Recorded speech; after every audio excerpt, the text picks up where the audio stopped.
Hello friends, welcome to Jahangir Sahab math. मेरा नाम है नरेंद्र जहांगीर और हमने क्लास 10th मैथ्स की एक्सरसाइज 10.2 का क्वेश्चन नंबर 4 लिया है। इसमें हमें प्रूव करना है, prove that the tangents drawn at the ends of a diameter of a circle are parallel. ठीक है, तो सर्किल का क्वेश्चन है। सबसे पहले इस पे गौर करेंगे तो सर्किल एक बना लेंगे, है ना, जिसका हमने एक सेंटर मान लिया, ओ सेंटर मान लिया। ठीक है, अब बोला है कि हमें डायमीटर बनाना है, तो डायमीटर बना लिया हमने एक ये वाला डायमीटर। डायमीटर क्या होता है? जो सेंटर से पास होता है और जो सर्कम्फ्रेंस के दो पॉइंट को मिलाता है वो सेंटर से पास होता है। ये हो गया ए बी, इसका नाम दे दिया हमने, डायमीटर का नाम ए बी। तो यहाँ जो भी हम बना रहे हैं वो लिखते जाइए आप, है ना। तो हमने एक सर्किल बनाया, सर्किल विथ सेंटर ओ, और एक डायमीटर बनाया, है ना। तो इसमें लिख देंगे A B is a diameter of circle with centre O. ठीक है, ये सेंटर ओ, ये हमने बना दिया इतना। अब हमें पूछा है कि डायमीटर के एंड्स पे हमें eight the ends of the diameter tangents draw करनी है। ठीक है, तो ये एंड कौन से हो गए? ये ए पॉइंट हो गया और बी पॉइंट हो गया, ये हमारे दो एंड हो गए डायमीटर के। तो यहाँ हमने टेंजेंट ड्रॉ की, तो एक टेंजेंट ये होगी, दूसरी टेंजेंट ये होगी।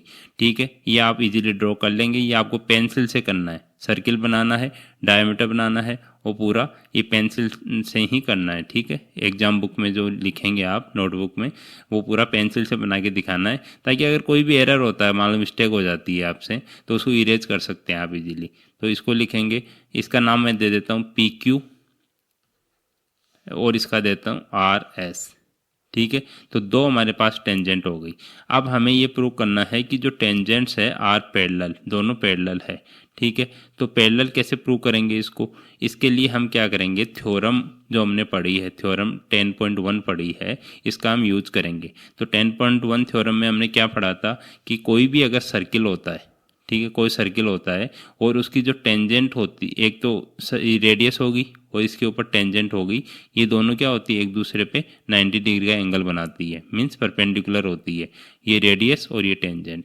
ठीक है, तो हम इसकी मदद से क्या करेंगे, इसकी हेल्प लेंगे 10.1 की, और इसमें हम सॉल्यूशन स्टार्ट करेंगे। तो हमें प्रूव क्या करना है, पहले तो वो लिख लेते हैं, टू प्रूव। ये टू प्रूव में क्या लिखेंगे, हमें प्रूव करना है कि P Q is parallel to R S, P Q is parallel to R S, ये पैरेलल का साइन होता है। ठीक है, अब हमें प्रूफ इसमें दिखाना है। तो प्रूफ कैसे दिखाएंगे? प्रूफ के लिए हम क्या करेंगे, इसमें 10.1 थ्योरम का यूज में ले रहे हैं, तो 10.1 से क्या करेंगे, यूजिंग थ्योरम 10.1, देखो ओ ए और पी क्यू ये दोनों क्या है, परपेंडिकुलर हो सकती है।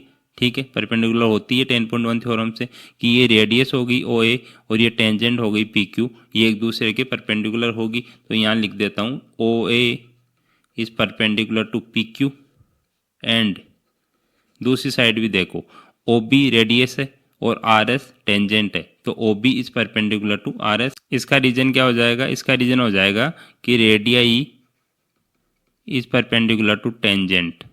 ठीक है, रेडियाई टेंजेंट के परपेंडिकुलर होती है, ये थ्योरम 10.1 से हमने लिख दिया। अगर ये एक दूसरे के परपेंडिकुलर है तो मीन्स ओ ए और पी क्यू परपेंडिकुलर है, तो ये वाला एंगल कितना है, 90 डिग्री का है। और similarly O B perpendicular to R S है, तो ये वाला एंगल भी कितना है, 90 डिग्री का है। ठीक है, तो हम लिख देंगे यहाँ से एंगल पी ए ओ, कौन सा, P A O is equal to 90 degree, and दूसरा एंगल ये देखो ओ बी एस, ये वाला एंगल भी कितना है, 90 डिग्री का है, तो angle O B S is equal to 90 degree. तो दोनों एंगल सेम हो गए, तो यहाँ लिख देंगे angle P A O is equal to angle O B S. ठीक है, दोनों एंगल 90 डिग्री के हैं, तो दोनों को इक्वल लिख सकते हैं। अगर दो एंगल इक्वल है, देखो ये कौन से एंगल बन रहे हैं, ये वाले, मान लो हमारे पास दो लाइन है, ठीक है, ये दो पैरेलल लाइन है और कोई एक लाइन इसको इंटरसेक्ट कर रही है, तो ये वाला एंगल और ये वाला एंगल क्या होते हैं, अल्टरनेट इंटीरियर एंगल्स होते हैं और दोनों इक्वल होते हैं। ठीक है, अगर पैरेलल लाइन होती है और अल्टरनेट इंटीरियर एंगल दोनों इक्वल होते हैं। और अगर अल्टरनेट इंटीरियर एंगल इक्वल हो गए तो हम बोल सकते हैं कि ये दोनों पैरेलल लाइन है। समझ गए? तो यहाँ देखो आप, ये दो लाइन है, ठीक है, इसको एक लाइन ए बी इंटरसेक्ट कर रही है, इसका अल्टरनेट इंटीरियर एंगल कौन सा बन रहा है? एक तो ये वाला एंगल बन रहा है 90 डिग्री का और ये एक दूसरा एंगल 90 डिग्री का। अगर ये दोनों इक्वल है तो हम बोल सकते हैं कि पी क्यू और आर एस पैरेलल है, तभी इक्वल है ये, ठीक है। तो यहाँ लिख देंगे alternate interior angles are equal, alternate interior angles are equal, so therefore PQ जो है इज पैरेलल टू RS बोल सकते हैं, क्योंकि दो अल्टरनेट इंटीरियर एंगल अगर इक्वल हो गए तो दोनों साइड जो हमारी लाइन है वो दोनों पैरेलल लाइन्स है। तो दोनों लाइन कौन सी है? PQ और RS। PQ is parallel to RS और यही हमें प्रूव करना था, हेंस प्रूव्ड। ठीक है, तो ये काफ़ी इजी है। आपको थ्योरम 10.1 का यूज़ करना है और दो एंगल आपको लेने हैं जो इंटीरियर एंगल बन जाए, और वो अगर इक्वल हो गए तो हम बता सकते हैं कि दोनों पैरेलल है। ठीक है, थैंक यू।